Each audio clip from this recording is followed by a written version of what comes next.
the Singapore identity has changed virtually on a decade-to-decade basis. In the 70s, it was like, well, a bit of kampong life, can run around, play kite on a fishing rod, basically catch tadpoles in the drain.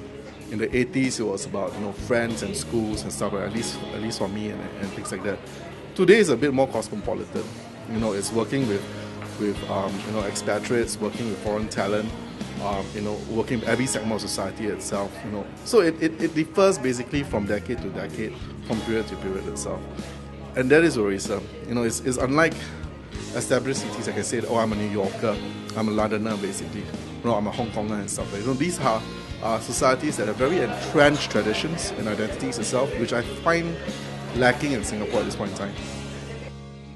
Actually, that is a big, good question, because we don't have one yet, because we are actually following we are more westernized, and our values, our Singaporean values are actually, it is, changing every day by day. So we wanted to get back to where we belong 10 years ago or 20 years ago or 30 years ago. So we wanted to keep our Singapore identity back again. So we have to give importance to our values and moral values, our culture, our heritage. Basically, is the cost of living for the lower income group, those earning below 2,000, 2 to 3,000. My concern is really the hawker food, the bus fares,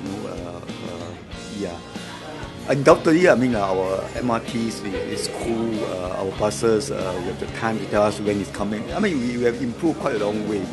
But how can we have a kind of affordable that for the lower income group? That's my concern in this sense. Actually, my focus was on strong families. I was given this group, and I'm glad that I was in this group, because as what the guy says is true. Most of the people here are from the middle and upper level.